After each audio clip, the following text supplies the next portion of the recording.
journeyed east that they found a plain in the land of Shinar and settled there. And they said to one another, "Come, let us make bricks and burn them thoroughly." And they used brick for stone, and they used tar for mortar.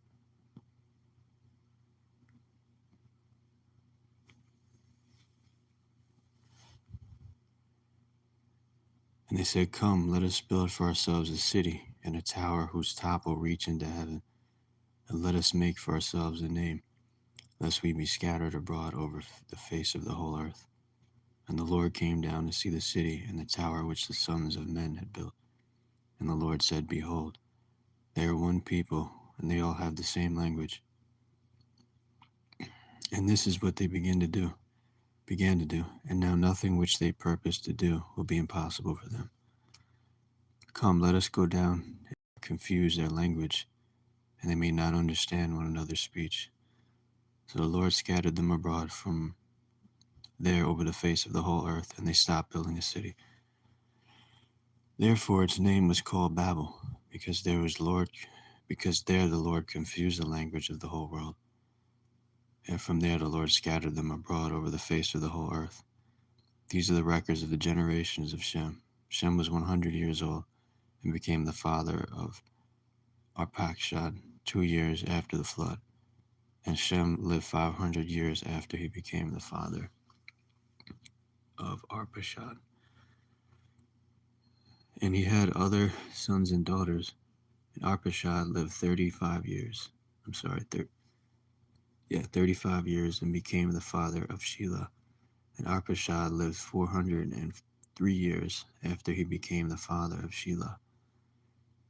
And he had other sons and daughters, and Shelah lived 30 years and became the father of Eber. And Shelah lived 403 years after he became the father of Eber. And he had other sons and daughters. And Eber lived 34 years and became the father of Peleg. And Eber lived 430 years after he became the father of Peleg. And he had other sons and daughters, and Peleg lived 30 years and became the father of Reu. Peleg lived 209 years after he became the father of Reu. And he had other sons and daughters, and Reu lived 32 years and became the father of Serug. And Reu lived 207 years after he became the father of Serug. And he had other sons and daughters, and Serug lived 30 years and became the father of Nahor. And Serug lived 200 years, and after he became the father of Nahor, he had other sons and daughters. And Nahor lived 29 years and became the father of Terah. And Nahor lived 119 years after he became the father of Terah, and he had other sons and daughters. And Terah lived 70 years and became the father of Abram, Nahor, and Haran. Now these are the records of the generations of Terah. Terah became the father of Abram, Nahor, and Haran became the father of Lot. And Haran died in the presence of his father Terah in the land of his birth, in Ur of the Chaldeans. And Abram and Nahor took wives for themselves. The name of Abram's wife was Sarai, and the name of Nahor's wife was Milcah, the daughter of Haran, the father of Milcah and Iscah. And Sarai was barren, she had no child. And Terah took Abram his son, and Lot the son of Haran his grandson, and Sarai his daughter-in-law, and his son Abram's wife, and they went out together from Ur for the Chaldeans in order to enter the land of Canaan. And they went as far as Haran and settled there. And the days of Terah were 205 years, and Terah died in Haran. Now the Lord said to Abram, "Go forth from your country, and from your relatives, and from your father's house, to the land which I will show you. And I will make you a great nation, and I will bless you and make your name great. And so you shall be a blessing, and I will bless those who bless you. And the one who curses you I will curse, and in all the families of the earth shall be blessed. And in you all the families of the earth shall be blessed. So Abram went forth as the Lord had spoken to him, and Lot went with him. Now Abram was 75 years old when he departed from Haran. And Abram took Sarai his wife, and Lot his nephew, and all their possessions which they had accumulated, and the persons which they had acquired in Haran, and they set out for the land of Canaan. Thus they came to the land of Canaan, and Abram passed through the land as far as the site of Shechem, to the oak of Moreh. Now the Canaanite was then in the land. And the Lord appeared to Abram and said, To your descendants I will give this land. So he built an altar there to the Lord who had appeared to him. And he proceeded from there to the mountain on the east of Bethel, and pitched his tent, with Bethel on the west and Ai on the east. And there he built an altar to the Lord and called upon the name of the Lord. And Abram journeyed on, continuing toward the Negev. Now there was a famine in the land, so Abram went down to Egypt to sojourn there, for the famine was severe in the land. And it came about, when he came near to Egypt, that he said to Sarai his wife, See, now I know that you are a beautiful woman. And it will come about, when the Egyptians see you, that they will say, This is his wife. And they will kill me, but they will let you live. Please say that you are my sister, so that it may go well with me because of you, and that I may live on account of you. And it came about, when Abram came to Egypt, the Egyptians saw that the woman was very beautiful. And Pharaoh's officials saw her and praised her to Pharaoh. And the woman was taken into Pharaoh's house. Therefore he treated Abram well for her sake. He gave him sheep and oxen, and donkeys, and male and female servants, and female donkeys and camels. But the Lord struck Pharaoh and his house with great plagues because of Sarah, Abram's wife. Then Pharaoh called Abram and said, What is this you have done to me? Why did you not tell me that she was your wife? Why did you say, She's my sister, so that I took her for my wife? And now then, here is your wife, take her and go. And Pharaoh commanded his men concerning him, and they escorted him away with his wife and all that belonged to him. Abram went up from Egypt to Negev, he and his wife and all that belonged to him, and Lot with him. Now Abram was very rich in livestock and silver and in gold. And he went on his journeys from Negev as far as Bethel, to the place where his tent had been at the beginning between Bethel and Ai, to the place of the altar which he had made there formerly. And there Abram called the name of the Lord. Now Lot, who went with Abram, also had flocks and herds and tents, and the land could not sustain them while dwelling together, for their possessions were so great that they were not able to remain together. And there was strife between the herdsmen and Abram's livestock, and the herdsmen of Lot's livestock. Now the Canaanite and Perizzite were dwelling then in the land. Then Abram said to Lot, Please let there be no strife between you and me, nor between my herdsmen and your herdsmen, for we are brothers. Is not the whole land before you? Please separate from me. If to the left, then I will go to the right. Or if to the right, then I will go to the left. And Lot lifted up his eyes and saw all the valley of the Jordan that was well watered everywhere. This was before the Lord destroyed Sodom and Gomorrah. Like the garden of the Lord, like the land of Egypt as you go to Zoar. So Lot chose for himself all the valley of Jordan, and Lot journeyed eastward. Thus they separated from each other. Abram settled in the land of Canaan, while Lot settled in the cities of the valley, and moved his tents as far as Sodom.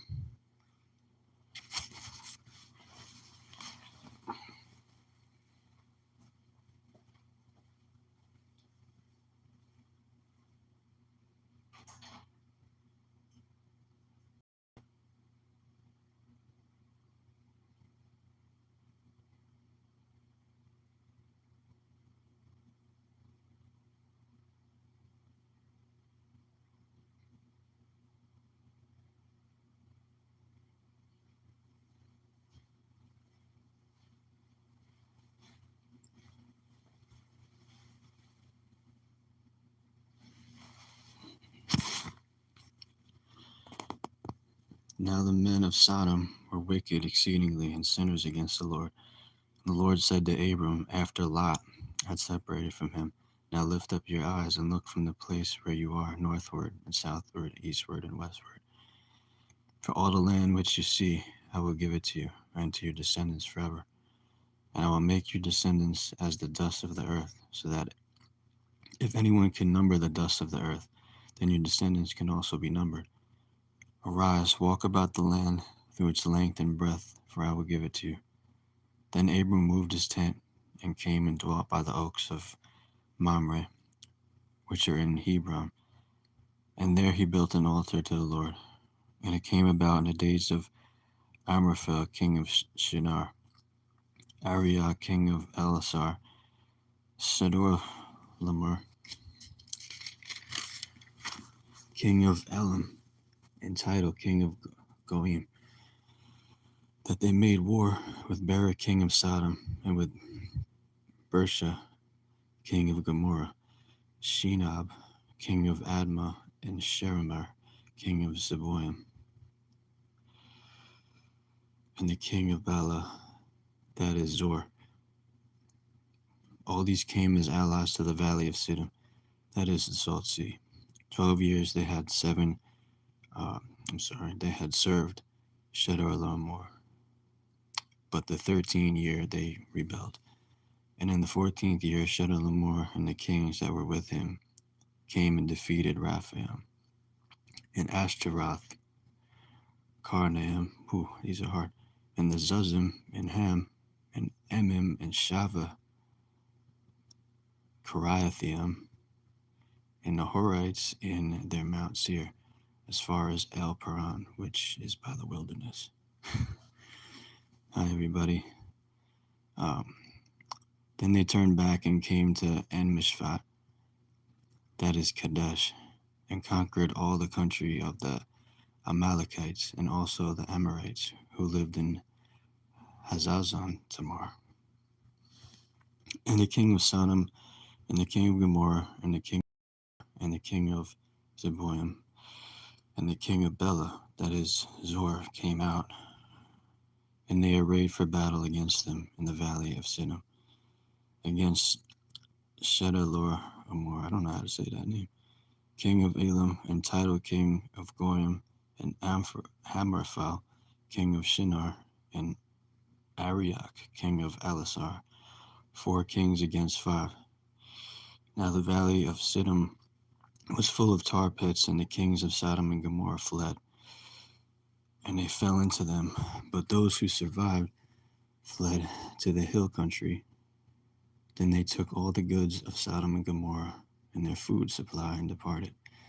And they also took Lot, Abram's nephew, and his possessions, and departed, for he was living in Sodom. Then a fugitive came and told Abram, the Hebrew. Now he was living by the oaks of Mamre, an Amorite, brother of Eshcol and brother of Aner, and these were allies in Abram. And when Abram heard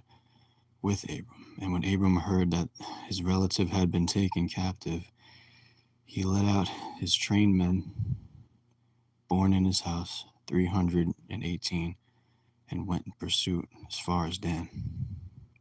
Fix this camera. There we go. Okay. Hopefully that worked. And he divided his forces against them by night, and his servants, and defeated them, and pursued them as far as Hobah, which was north of Damascus. And he brought back all the goods, and also brought back his relative Lot with his possessions, and also the women and the people. Let me fix this. Okay. Then after his return from the defeat of Chedorlaomer and the kings who were with him, the king of Sodom went out to meet him at the valley of Shava, that is the king's valley. And Melchizedek, another hard one, king of Salem, brought out the bread and wine. Now he was a priest of God Most High. And he blessed him and said, Blessed be Abram of God Most High, possessor of heaven and earth. And blessed be God Most High, who has delivered your enemies into your hand. And he gave him a tenth of all. And the king of Sodom to Abram, give the people to me and take the goods for yourself. And Abram said to the king of Sodom, I have sworn to the Lord God Most High, possessor of heaven and earth, that I will not take thread or sandal thong or anything that is yours, lest you say, I have made Abram rich. I will take nothing except what the young men have eaten, and the share of the men who went with me, Aner, Eshcol, and Mamre, let them take their share.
After these things, the word of the Lord came to Abram in vision, saying, Do not fear, Abram. Do not fear, Abram. I am a shield to you. Your reward shall be very great. And Abram said, O Lord God, what wilt thou give me, since I am childless, and the heir of my house is Eliezer in Damascus? And Abram said, Since thou hast given no offspring to me, one born in my house is my heir. Then behold, the word of the Lord came to him, saying, This man will not be your heir, but one who shall come forth from your own body, he shall be your heir. And he took him outside and said, Now look toward the heavens and count the stars, if you are able to count them. And he said to him, So shall your descendants be. Then he believed in the Lord, and he reckoned it to him as righteousness. And he said to him, I am the Lord who brought you out of Ur of the Chaldeans to give you this land to possess it. And he said, O Lord God, how may I know that I shall possess it? So he said to him, Bring me a 3-year-old heifer and a 3-year-old female goat and a 3-year-old ram and a turtle dove and a young pigeon. Then he brought all these to him and cut them in two and laid each half opposite the other. But he did not cut the birds. And the birds of prey came down upon the carcass, and Abram drove them away. Now when the sun was going down, a deep sleep fell upon Abram, and behold, terror and great darkness fell upon him. And God said to Abram, Know for certain that your descendants will be strangers in a land that is not theirs, where they will be enslaved and oppressed by 400 years. But I will also judge the nation whom they will serve afterward. They will come out with many possessions. As far for you, you shall go. To your fathers in peace. You shall be buried at a good old age. Then in the 4th generation they shall return here, for the iniquity of the Amorite is not yet complete. And it came about, when the sun had set, that it was very dark, and behold, there appeared a smoking oven and a flaming torch, which passed between these pieces. On that day the Lord made a covenant to Abram, saying, To your descendants I have given this land, from the river of Egypt, as far as the great river, the river Euphrates, the Kenite and the Kenizzite and the Cadmonite, and the Hittite and the Perizzite, and the Rephaim, and the Amorite, and the Kenite, and the Girgashite, and the Jebusite.